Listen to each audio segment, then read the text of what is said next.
welcome to another episode of Authentically Detroit, broadcasting live from the Lower East Side here in the city of Detroit, powered by the East Side Community Network and sponsored by none other than the Ford Foundation, now a content partner to the newbridgedetroit.com. I'm Donna Givens. And I'm Orlando Bailey. Thank you for listening in and supporting our efforts to build a platform of authentic voices for real people on the East Side of Detroit. We want you to like, rate, and subscribe to our podcast on whatever platform you listen to us on. We drop a new EP every week, so turn on those notifications. Today, we'll be having a conversation with the Wayne County Treasurer to talk about the latest in the county and to hear what his vision is for the future regarding the Treasurer's Office. We're delighted to welcome sitting Wayne County Treasurer Eric Sabree. Oh, thank you. Welcome to Authentically Detroit. Thank you. So Orlando, I just want to take a note that this is a role reversal. I don't normally kick it off, and I'm not the trained journalist. This is not what I do. But since you are driving in the car, we had a little schedule hiccup, and so Orlando is not in front of his computer, and so I had to take over from his spot. And yeah, I'm not in front of my computer or script, so here goes nothing. Here goes nothing, right, I'm in control of all things this week, so we'll just hope, we'll pray it works out. It should. So, it should. How was your weekend? My weekend was really good. You know, I had a week last week, a long and trying week, a hard week. And so Saturday morning, I got up pretty early and drove to Lake Erie Metro Park with a relative and had my Bluetooth speaker and some food and some cards and the water. No one was really there, especially where we were. There were no people out. It was pretty early in the morning, and I sat out there for about 4 hours. And the peace and tranquility and the prayer meditation that I was just able to get in really put me in a place where I'm just, ready to run a little while longer. So my weekend was really, really good, really relaxing, and really tranquil, I'll say. How about you? Well, listen, I have a question for Eric. I mean, I imagine you're hitting the campaign trail right about now. Yes, I was just thinking, what did I do last weekend? Campaigning, out, putting lawn signs out and making phone calls and sending text messages and emails.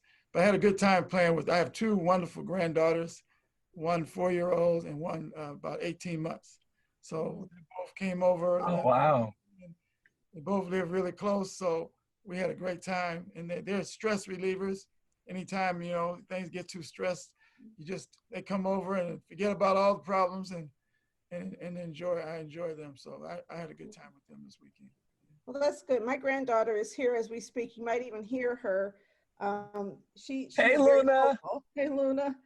So she came over and she was intended to be a stress reliever, but I turned my back and she came downstairs with nail polish all over her. And I came upstairs and it was all over the floor. And so I'm not sure if that was the right kind of stress relief. But my weekend, let me tell you about my weekend, which is I spent the weekend trying to actually plan my wedding, which is going to take place on August 15th. Right. So we did exciting things, like we bought a cake, and my Yeah. sister, Elizabeth Stafford, is going to officiate. We're going to break her in, and she's going to officiate our wedding, and so that's exciting. But yeah, that's so cool that you have a sister who is a judge that can officiate your wedding. That means you don't have to pay her. It does. Well, see, I didn't even think about that upside. We got off on a cheap wedding anyway because the pandemic has really been good for the budget, right? So yeah. I'm sorry we're not going to have that great reception you were thinking of. We had to downsize, folks. So we may have a few. We're going to have a few guests there, and but it's going to be good. Well, let me say congratulations to you, and that I'm so excited. That you are, timing that in this season, and that you have found love, and that, all of the things. Congrats to you. I'm so happy for you. I can't wait. Yeah, congratulations. Yes. Thank you. Thank you. So this is going to be my last show until like the last week and 2 weeks in August. I'm not sure what day that is, but it's going to be the 20-something when I come back. because I'm going to actually take a break and do me for a minute. So I'm excited to get this show started. I don't blame you. There is an election taking place next week, and I will not be in town for the election. I'm voting absentee for the second time in my life.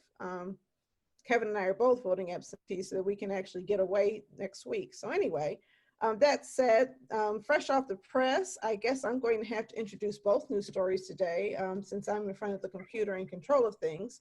Number one, Detroit voters asked to approve a $250 million blight bond proposal. And this is Louis Aguilar at Bridge Detroit reporting. I think people may realize that last Tuesday, not this past Tuesday, but the Tuesday before last, City Council was asked to consider Proposal N, which would place a blight bond on the ballot in November. And it looked like there might be some delays. There was a discussion about pushing it off until after, a special meeting in August, and that got shot down. And then some people talked about postponing. Well, there was a motion. There was a motion. There was you're right. I'm sorry. Raquel Castaneda-Lopez from Raquel Castaneda-Lopez to say, let's postpone this and have a special hearing in August. And that didn't happen. They didn't have a special meeting. That was shot down. And then the alternative introduced by James Tate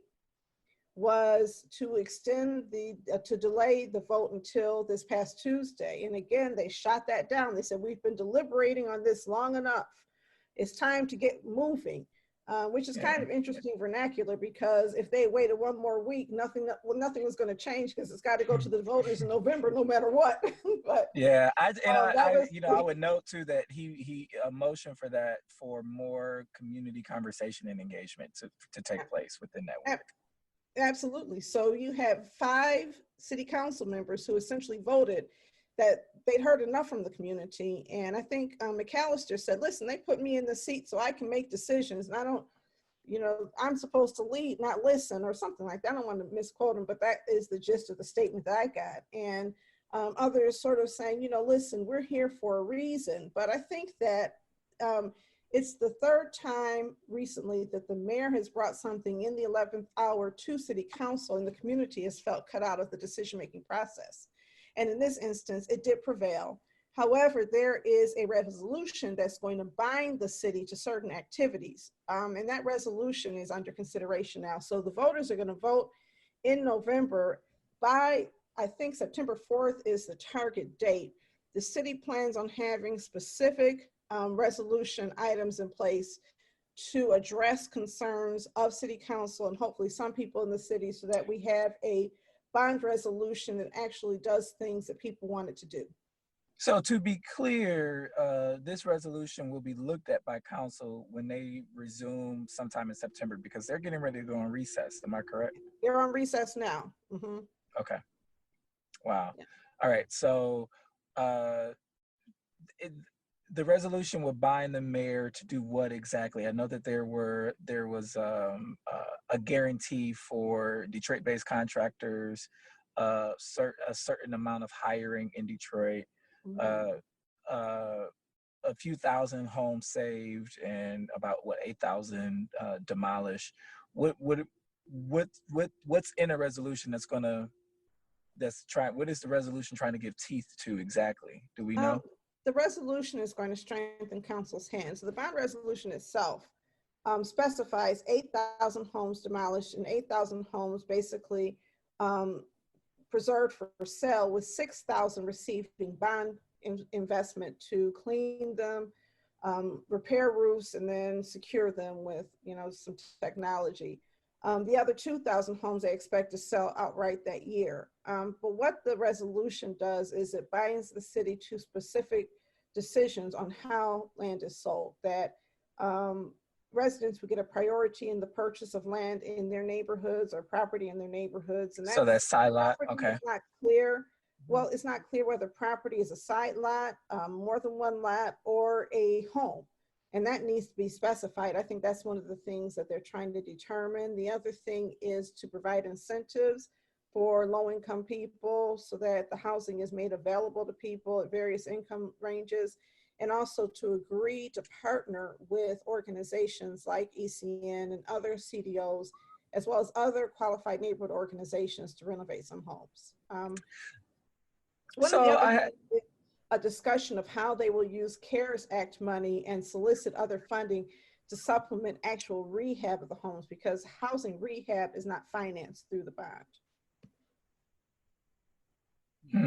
So that means that the homes that will be saved won't be rehabbed. They're going to potentially be just salvaged by maybe being boarded up and maybe replacing a roof or something like that. But there is no rehab happening with the blight bond. Okay, a couple of questions come up for me, and that is 8,000 structures being demolished, and we know that there will be also thousands of structures being salvaged, whatever that looks like, because we don't know what that looks like. But I'm pretty sure that there are more than 8,000 structures in the city that need to be demolished. And so my question is, how do you pick and choose what comes down and what doesn't? That's a question that I have. And the other question that I have is, what are we doing about the homes that need to come down that won't come down, right? And so and the last thing that I'll say is I really want to hear more education around what happens to the neighbors next to some of these these torn down properties or salvaged homes, in terms of giving them access to be able to purchase. So we know that side lots, the side lot program is a program by the DOBA to dispose of side lots. But what we have learned, Donna, is that if there is pressure to develop, then those side lots would not be for sale. They would be for lease for a year-to-year basis. Or if there is side lots and property within a strategic neighborhood that the city is focusing investment, those sales have been halted in the past, right? They've frozen the ability to sell. And so I just have all these questions that I would love Those for the questions city to answer. are many questions the city council members have. Council Pro Tem Mary Sheffield has spoken very specifically about the need to make sure that residents get to purchase properties and actually get top priority. So there are a lot of details to be worked out between now and September 4th. Those of us in the community have an opportunity to be clear about what we want to see in a revised resolution that goes before the city council. Because even though the bond resolution is going to go on the ballot, the mayor is still looking for council people and others in the community to support it so that it gets voted in. And more work needs to be done before that support takes place. I do want to acknowledge those people who really fought in last October to stop the blight bond from going on the ballot in March. The neighborhood improvement bond is an improved product. It is. It really is. It's very much so improved. Neighborhood activism and the activism on part of city council members. The other thing is that it is going on the November ballot, which is the largest turnout. So we will understand the will of the people in November much more so than we would in March. And so all of this, and that's a good thing. And so I think what we're trying to do is through sober eyes, just look at this and say, let's try to get the best deal possible, negotiate it in front of city council so that people in the city can possibly have something good to support.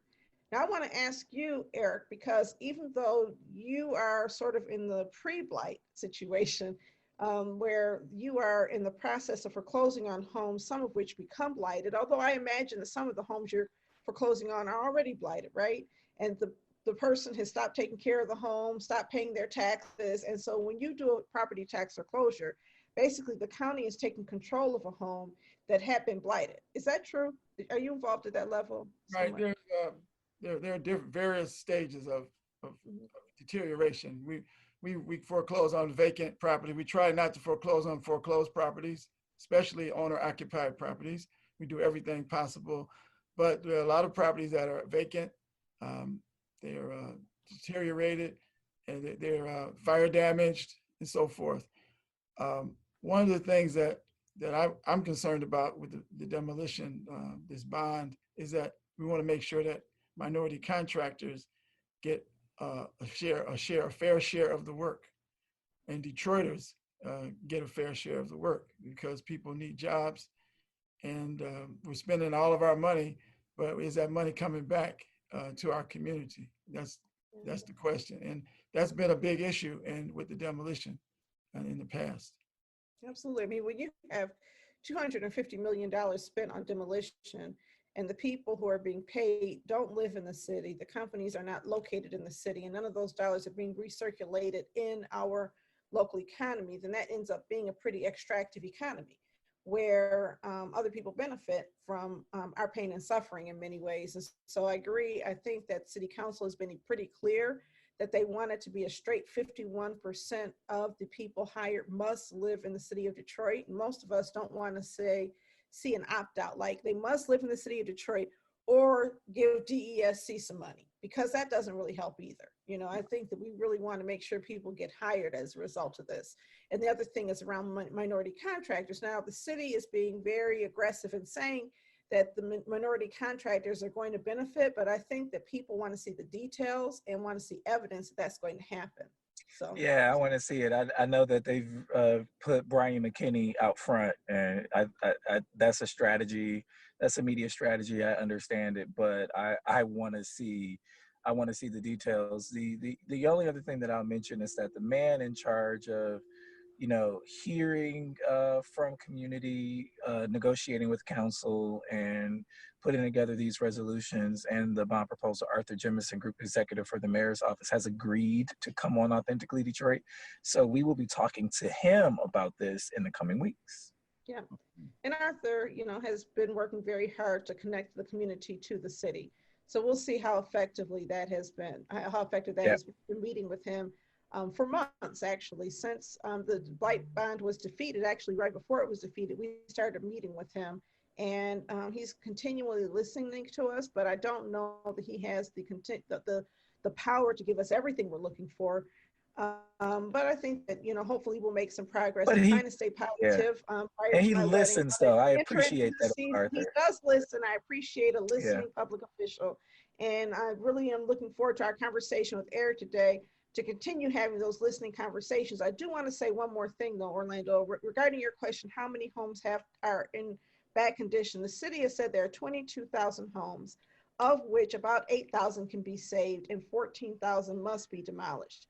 Of those 14,000, they've generated resources for 8,000, and they're saying they're going to have to find additional resources for those other 6,000.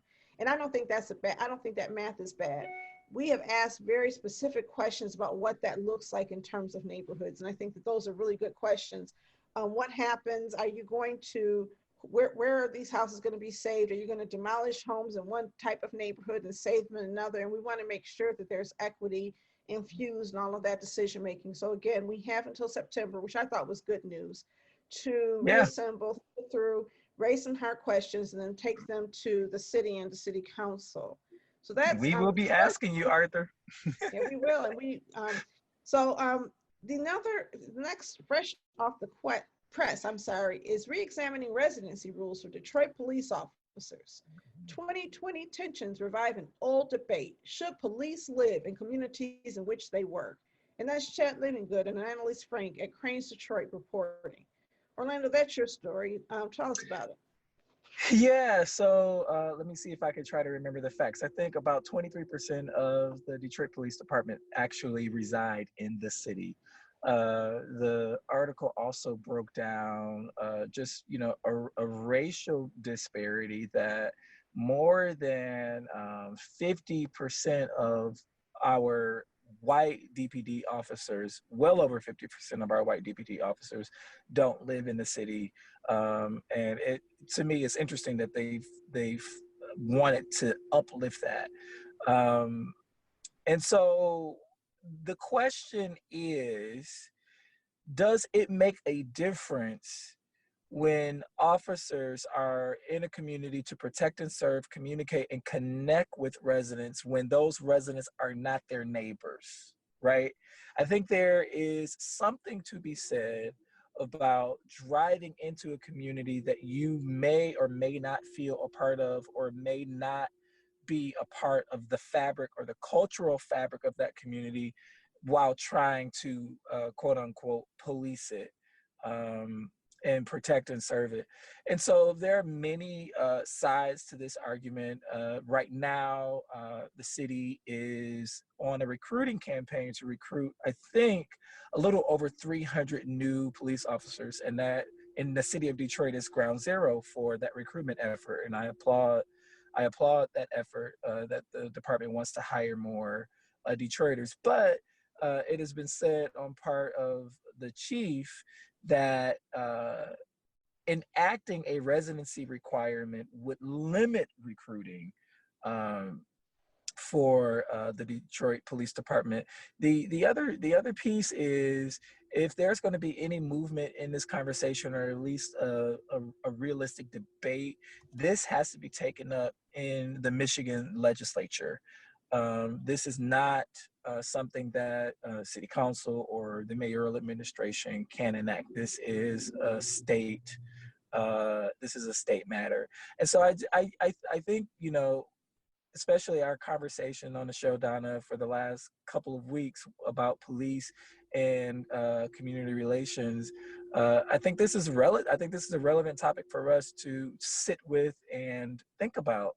You made a point, you know, very eloquently a few weeks ago, when we were having press conferences almost every day by Chief Craig in regards to the protesters in downtown Detroit and in various neighborhoods in Detroit, and the point continually being cemented that these protesters are not from the city. These are folks coming from outside of the city. And Donna, you very poignantly asked the question of, well, how many officers are coming in from the suburbs and the police in the city? And I think that is a valid question when we talk about just the time that we're in now and the tensions that we all feel with law enforcement and the community right now.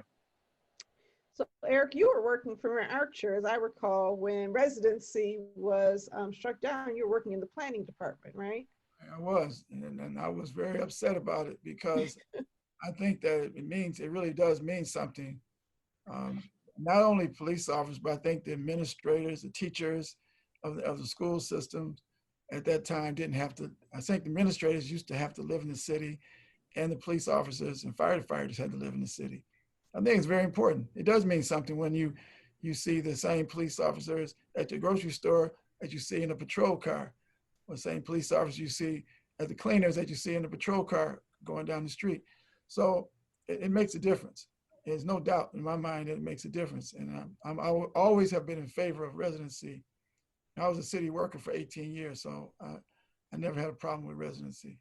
Yeah, you shouldn't. You know, I think that that raises another question for me. We're not going to go into this right now, but, you know, the question is, should a Detroit public school employee have to send their kids to Detroit public schools? Same kind of issue, right? The community that you maintain. I'm sorry, I'm going in bad places. I'm about to get in trouble, so save me, Orlando. But it's like, okay, this is your community. You know, it really comes up now that we're sending kids back to school in DPS, and we're saying, hey, it's safe for them. I want to know, is it safe for your children, or just safe for mine? Or is it just safe for every kid? You know what I mean? I think that when we have this concept of a shared faith, when we are in it together and we are connected in how we experience the work that we do, that makes a difference. At ECN, we are an East Side Community Development Corporation. When they hired and they were looking for somebody to replace Maggie, it mattered to them that I lived on the east side of Detroit. It sure did. I was on that search committee. I lived on the east side. And, you know, I don't tell my people, you got to live in Detroit. But it's a really good thing if you do live in Detroit, if you're coming to work for us. And the vast majority of our staff do live not only in Detroit, but in the neighborhoods that we serve, because the connection there is just different. And when you disconnect from that, what you create is this us versus them mentality, because you don't have that shared faith. And that's not to say. I also think that, I'm sorry, go ahead, Donna. Go on. I said, I also think that there is a level of accountability that comes with that. When I am working in the city and living in the city, I'm working for my neighbors. And so I got to be able to go home at night. I got to be able to come out my house on Saturday morning to cut the grass and have these conversations with my neighbors. I work for a newsroom, and we were pretty intentional as well about making sure that we were a newsroom that was demographically reflective of the city of Detroit, but also comprised of Detroiters, because it is different. And you and I know, Donna, and we critique mainstream media sources all of the time about how these white reporters are reporting on issues in our city who are not from our city, nor do they live in our city. And we at Bridge Detroit, we're also very intentional. So I think that accountability counts, because I got to be able to go home at night and not be, you know what I'm saying? Oh no, And be able listen. to face Miss Betty and Miss Brenda and Mr. Lowe about something I said in the article, or about a instance that happened with the police. You know what I mean? Like, I think that counts, that matters. I'm not going to leave that school analogy alone, only because when I was young, I went to Bagley Elementary School in the Bagley neighborhood, and we lived 3 blocks from Bagley, and I walked to Bagley every day. But I was in classrooms with my teachers' kids, and it made a difference in terms of school That's right. quality. I was too. Loved going to school there, because when you go to school with teachers' kids, you know they're going to make sure it's a good experience. And that's all I'm saying about it. I've met some administrators who make sure their kids go to schools where they work, and it's just a different quality, because it's no longer those kids, it's our kids. So, that kind of wraps up our Fresh Off the Press segment. If you have pieces that you want discussed on Authentically Detroit, you can hit us up on our socials at Authentically Detroit on Facebook, Instagram, and Twitter. Or you can email us at authenticallydetroit@gmail.com.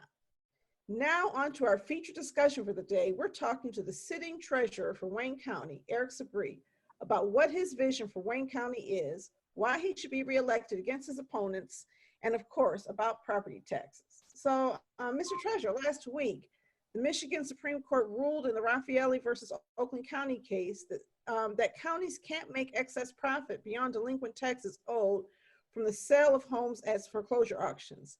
How does this ruling affect tax foreclosures in Wayne County? Well, it doesn't affect the foreclosures themselves. What it does affect is that because the Rafaeli and some of the similar cases, the foreclosures were done properly, but even though the amount of money was very small. $8.61. Yeah, that's very small. So can I ask you a question before you go on? Yeah. Would you foreclose on an $8.61 debt? Well, if I knew that it was that, I would not, because we had a case that's similar to that one, but it was a little more money. But still, had we known, we would have contacted the people, because we usually try to pull properties and that are under $1,000 and contact the individuals so that we can find out, because obviously something must be wrong if you're going to lose your property for, $28 or $150 or $300. So we would foreclose. But if I know, and every now and then properties get foreclosed because we don't know. We have thousands of properties, but I would have paid the $8 myself if I had that case, that particular case. Called the people up and said, you know what, you're about to lose your house. I've gone and knocked on doors in the city of homes and talked to the owner and said, your property's about to get foreclosed. And they said, oh no, I thought I was in a payment plan, or I thought I was in the Step Forward program. Or, they had various reasons why they had no idea what was going on. So it can happen, but this was an extreme case that became very costly, of course, to all the counties in the state of Michigan. And it's going to affect us. We're trying right now to find out, because it has to go back to Circuit Court, Oakland County Circuit Court, to find out if it's going to be retroactive or just prospective. So we suspect there's going to be some retroactivity involved. It could go back 6 years. And we hope that it doesn't go back 6 years, maybe a couple of years, or maybe not at all. But it's going to cost, anytime we have to go back retroactively, of course, it's going to cost us money. And that because people will be able to seek damages if from this ruling, right? So if they'll be able to seek, what they want is the difference from the cost, the taxes that were owed, plus the cost of the foreclosure and the expenses of the auction, which could be anything from $1,000 to $1,200. It's not significant. In other words, if you lost your house for $5,000 in back taxes and we sold it for $80,000, then you're going to get back. If this ruling goes retroactive, you would get back $75,000 minus the cost of foreclosing and the auction. That's what we're. So is anybody at the county level running those numbers just to sort of? We already know what those numbers are, but can you share a little bit of them? The attorneys are advising us not to share them because they're going to be part of the legal action that's going on right now. Well, I've seen numbers from some amateur or some, I want to call them amateurs, but people who don't work for the civilians, I'll say. That's the word I want to use. I've seen some civilian estimates and they're pretty high. And it really raises the question, because what I'm hearing is that the tax foreclosure issue in Wayne County that produces a lot of money is not necessarily those houses. It's the payment plans, the interest rates and the payment plans that are really helping to, produce a lot of income for Wayne County. Is that true? It's true. It's true. When the legislature created Public Act 123, MCL 211.78, when in 1999, in their wisdom, they made the interest rate 18% for delinquent taxes. And the reason why did they do that? Well, I talked to a few people who were involved from the history in going back in the actual drafting of these bills and being involved in 1999. And they said that the idea was, well, if we make the interest 18%, that'll be an incentive for people to pay their taxes and we'll collect more money. Well, it didn't work out that way, because if you don't have the money, then 18% becomes a huge penalty and not an incentive. So we were able to reduce the interest rate for homeowners, lobbying the legislature, and I was lobbying last year to extend it for another 7 years for owner occupants to 6%. That's an improvement. I suspect that we're going to see more a reduction in interest for everyone, including businesses, landlords, everyone, because the interest rate is really, the 18% is just too high. It's predatory. It is. It's predatory. Yeah, Donna, we're saying the same thing. Right, I'm just saying that, we used to do these, financial literacy classes, homeowner classes, and somebody comes to you and say, I'm about to get a mortgage for 18% interest, run, right? And if you had a credit card for 18% interest, run. But the county here, you have a public entity charging 18% interest, which is really crazy. And I think the challenge, as I see it, is that there's just not enough money, not enough revenue in our local governments to operate government.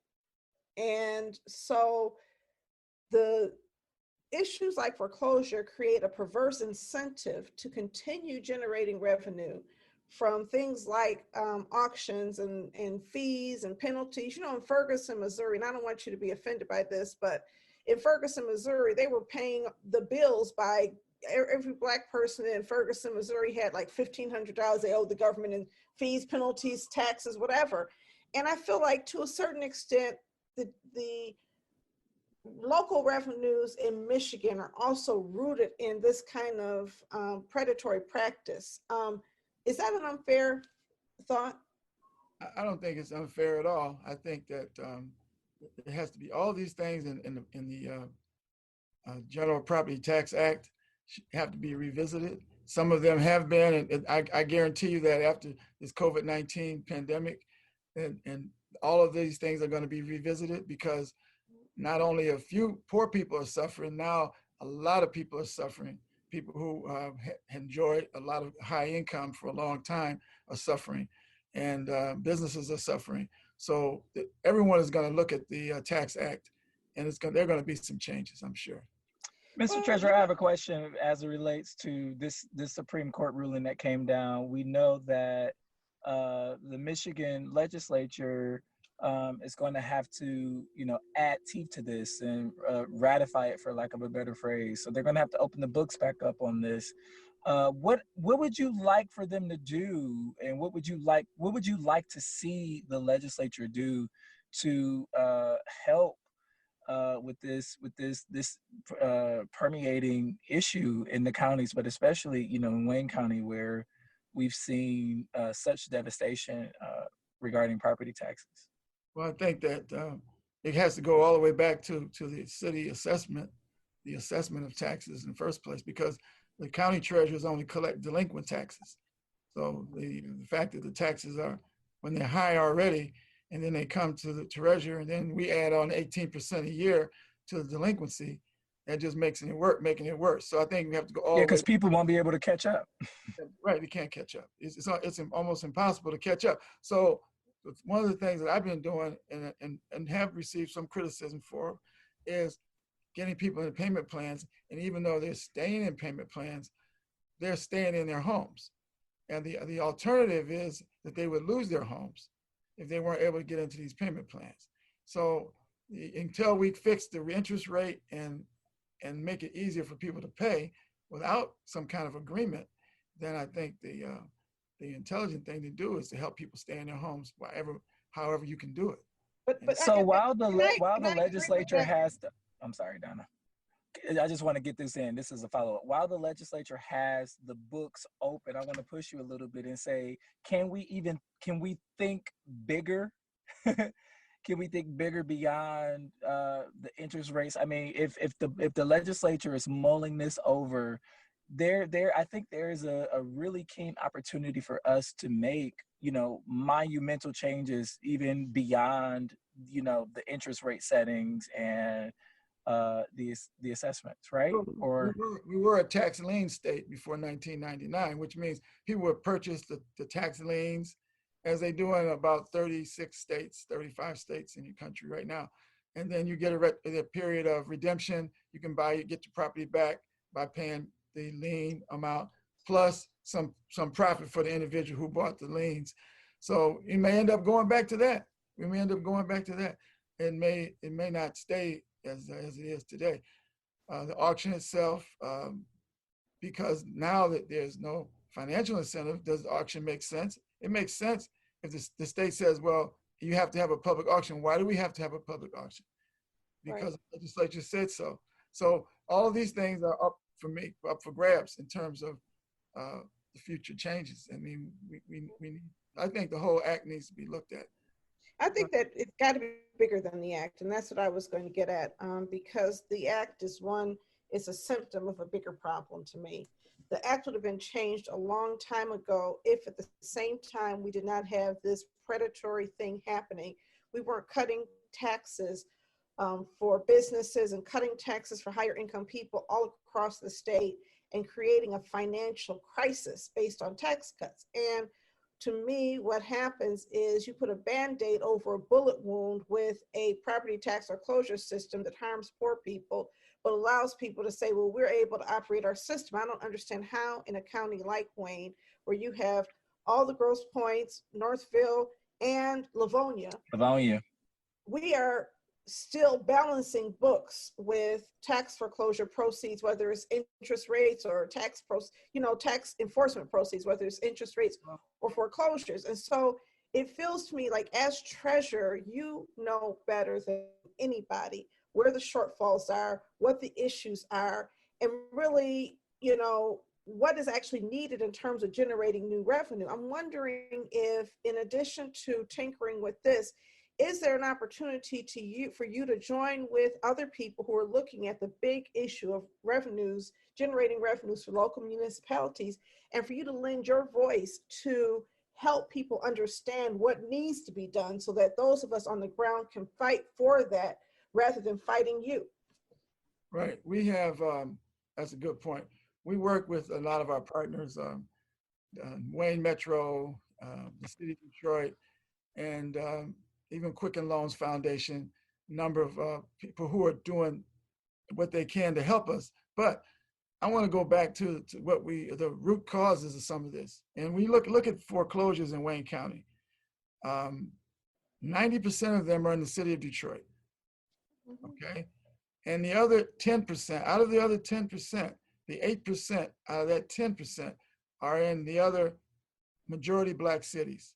That's right. Island Park, River Rouge, eCourse, Inkster, and I think there's one more. I think that's it. Those four, I think those four cities plus Detroit. It takes up 98% of all the foreclosures in Wayne County. Last year there were 14. Well, this year we didn't have any foreclosures because I said during COVID-19 we're not going to foreclose on anybody. But last year we had, I think 16 municipalities out of 43 that had no foreclosures at all. And of course, all the Grosse Points, Northville Township, Plymouth Township, Belleville, some others that had zero foreclosures. So it's a issue of income too, income, and people who are living in Detroit, and I live in Detroit, we're paying high auto insurance, paying high taxes, and all the things that go along with living in a big city. Water bills, everything is more expensive. Parking tickets. They call that the black tax, don't they, Eric? Well, that's what it is. I mean, it's an issue of income and race, and a lot of it has to do with that. So you can't ignore that issue. And I think that Eric, and I appreciate that, and I don't think that people know that about you, that you always know that about you, that this is where your heart is, right? But what I'm asking you is, I'm working with other people in the community to look at how do we change things. And I'm all about attacking problems, not people.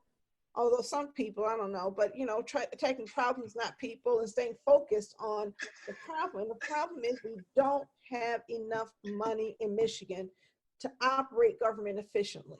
And what it does is it pushes us into predatory government, where we do things like we provide, on the one hand, all of these tax incentives to get people to come in, corporations to come in and give them away land and do everything we can to incentivize them on the backs of poor people. We cut off water for poor people, but we keep corporate water on because they're too big to fail. So I think that if we had a governmental leader like yourself who was just involved in helping to articulate the issues and partner with the community, then and a commitment from you that you're going to try to figure out how to solve this thing, not by tinkering, as Orlando said, with that 6%, 18%, because it's all too much, right?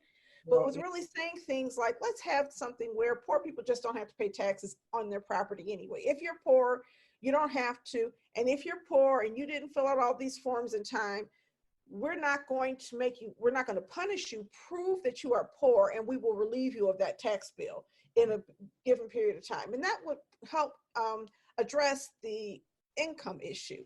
Don't you think? That will like we have right now with the exemptions that they're out there. This has it's taken a long time to get to where it is today. It's better than it has been. It's still a long way to go. I looked at the issue. I used to be in the housing department before I came to planning and development. I spent 3 years in the housing commission, and I was looking at Section 8. I was doing a little study of Section 8, how much money we spend, for Section 8, and I'm trying to keep to have poor people stay in rental property. And I said it would, for what we spend in Section 8, we could take a fraction of that money and spend it for help people stay in their homes that they already own, because it would be a fraction of what we spend for rental assistance in Section 8. So for people who are already in their home, they're in a payment plan for $300 a month or $200 a month, paying their taxes, and we're spending $800 a month in Section 8 for the same family. To me, that's a no-brainer. We should be spending money to help people stay in their homes. It costs, I think, 3 times. Like Ohio State University did a study, and my fellow treasurer in Franklin County, Cheryl Brooks Sullivan, is the only African-American county treasurer elected in the state of Ohio. She said that it costs about $860 when somebody gets kicked out of the house to take care of them, when it only costs, a couple $100 to keep them in the house. So if you do the math, it doesn't even make sense to kick somebody to leave the home. So financially, we have to figure out why, when you foreclose on property, look at all the numbers, look at what happens to the house. look what happens to the people. Let me ask you a question. What's the difference between you and Wojtovich? Well, first of all, Ray Wojtovich was from old school. He was there for 40 years. So they were doing things with pencil and paper when he came in as treasurer. And then now we're using technology. Like he was against the kiosk because he didn't believe it. He wanted people to come in the office and pay.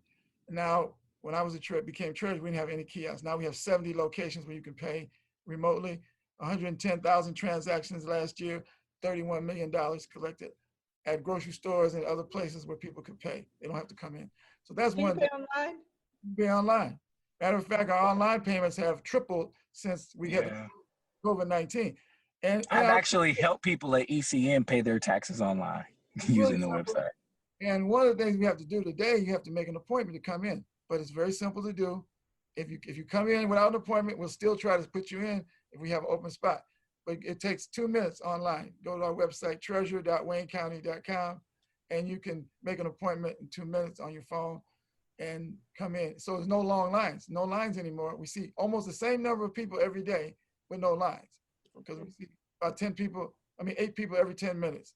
And so everybody comes in, takes care of their business, and they leave, no lines. So that's one of the things we do. That's the difference. Is I'm willing to explore more ways to get technology in and make it easier, more convenient for people to pay. And I'm willing to take a little bit more personal interest in cases. When people talk to me in the hallway or call me on my phone about their problems, I'll take the time, call them, try to figure out what I can do to help them. And there's a lot of different situations. People have a lot of issues. So you can't they say, well, the treasurer has too much discretion. He does this and that. You got to have some discretion. People have different issues. They have, somebody get their lights and water cut off and they come in, pay their taxes. Now they got kids in the house. I don't want them to pay their taxes. I want them to put the lights and water back on so they can why would I have them to pay their taxes so they can save their home, but then go home and have no lights, no water?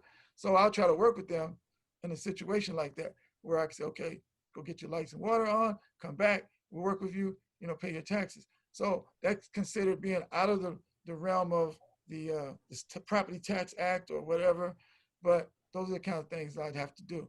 I don't brag about them, talk about them a lot, because everybody, every situation sometimes it has to be dealt with a little differently, and that's what you have to do.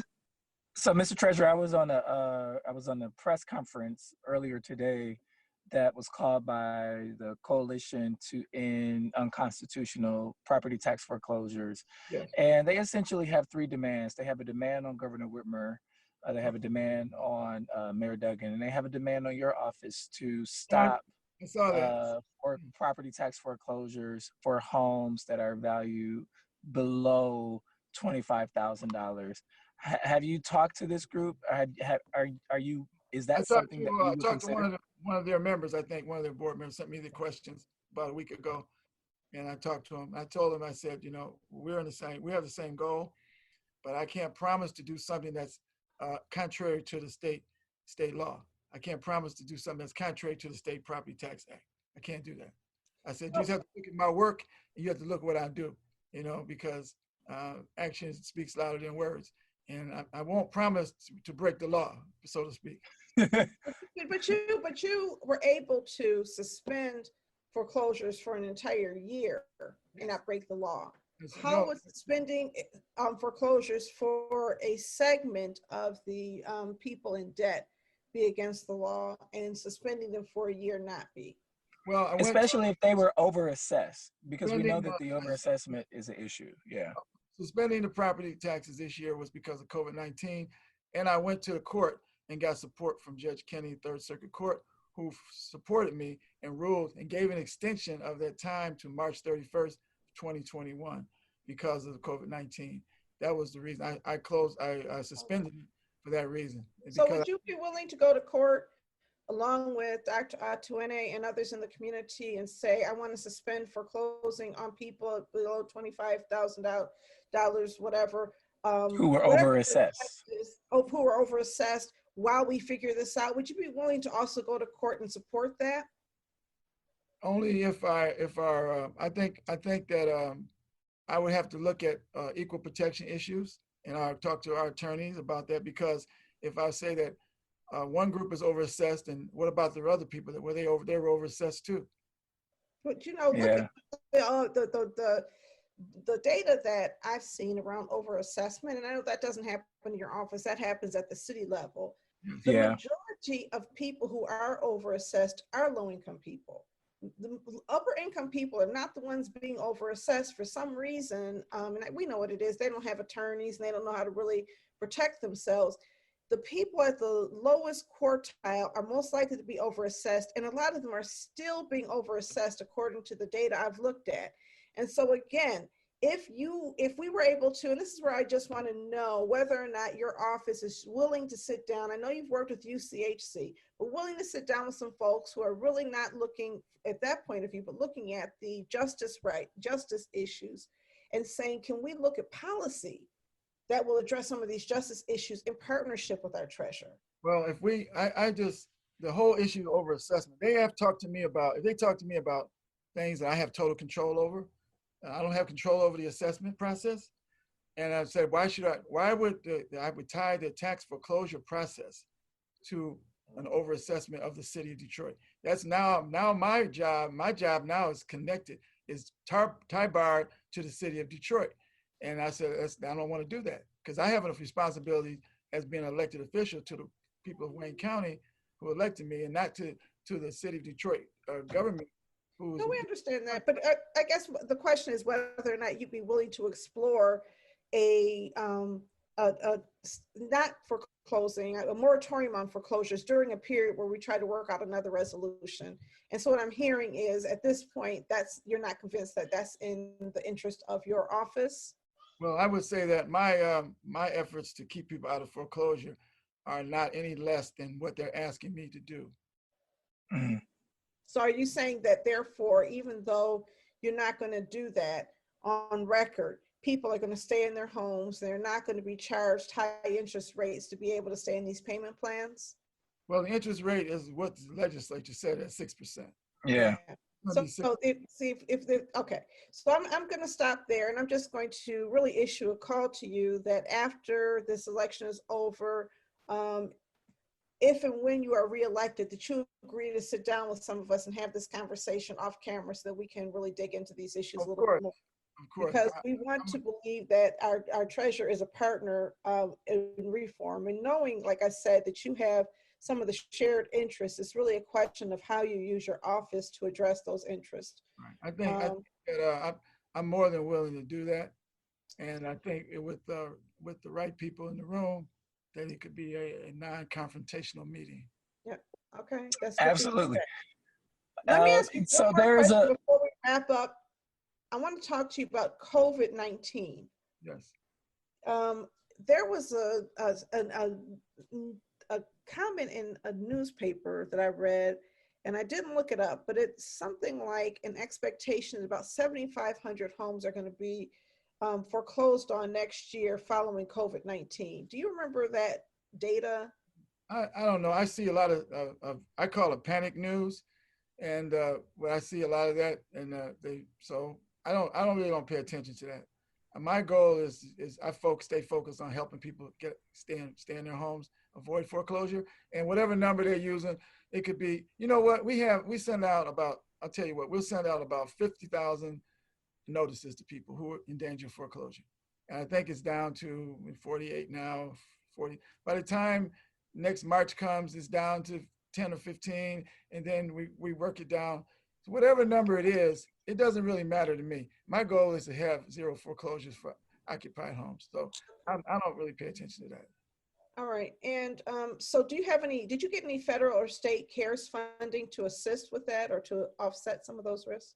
The county received $180 million of CARES Act money, and we have requested some of it for taxpayer relief. And as of today, we have not received that answer that was available. We have also worked with Wayne Metro, who has, we actually, last year, we got about $300,000 from one of our local banks. I went to the bank chairman and asked them to help. We have a number of people who are losing their homes, They only owe $1,000. They have some money, but they don't have the whole 1,000. So he said, I'm willing to help. Went to Wayne Metro, gave them the money. We have saved 345 people out of foreclosure. Now, I'm looking for more money from the government, from the federal government, like a step forward money we had. It's running out now. And to replenish that, some form of fashion, have some program where we can help people, direct payments, and also private money, to raise more private money. The county has got to make a decision what it's going to do with the money. We requested some, so we'll see what happens from there. Okay, one more question about that. A step forward. Those are the hardest hit funds, right? That's correct. Yeah. Do you think that the hardest hit funds were allocated properly, with the majority of them seeming to go to demolition? You know what? I didn't want them to go to demolition because I'm helping people save their homes. Trying to stay in the house, right? We got $65 million for Wayne County to help people stay in their homes. So 65 million was, of course, the lion's share of the money went to Wayne County because we have the big lion's share of the problem. But we got 65 million, but I think we could have used much more. We could have used another 30, 40 million in help. And right now is a time when we really need money, like step forward money. Yeah. I want to give you the opportunity to speak to voters around why you should be elected. There's another name on the ballot next week, Beverly Kendall Walker. Yeah. Is there more than one name on the ballot? Yes. There's a couple. Yeah. There's a few. So there are a few challengers, and I think those challengers are representative of a segment of the population who are upset with you, Mr. Treasurer, and their perceived lack of you working on their behalf and keeping them in their homes, I think mainly is one of the issues. Well, what's your message to voters? Voters is that look at my track record. We've been able to reduce foreclosures by 86% since I've been the treasurer. We've been able to, I called an audit in myself to do operational auditors to come in, try to get policies and procedures together after a person had been there for 39 years. And we didn't have policies and procedures in place for a lot of things. So I'm the one that called for the audit myself. And we're working through that. Change is difficult. People, a lot of times they don't embrace change immediately. And so working with staff, more staff training, more use of technology, text messaging to people on payment plans, working with people on payment plans, helping them save their properties.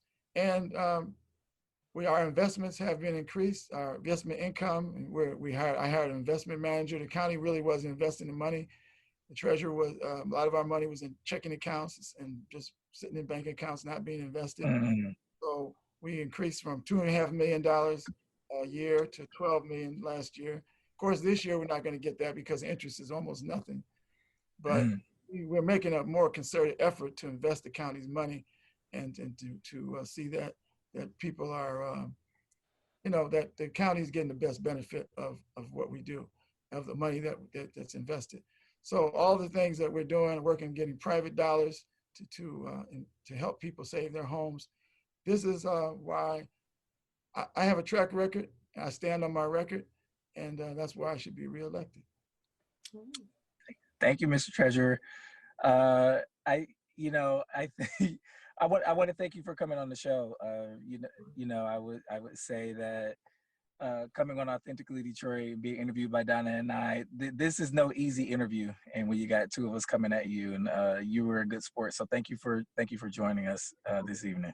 Thanks for inviting me, and I look forward to that discussion, Donna, about the foreclosure issues. Yeah. So if you have topics that you want discussed on Authentically Detroit, you can email us at authenticallydetroit@gmail.com or hit us up on our socials at Authentically Detroit on Facebook, Instagram, and Twitter. I remember that part, Donna. Now it's time for shout outs. Do you have any? I'll let you go first. Yeah, so who do I want to shout out? I want to shout out Building Community Value.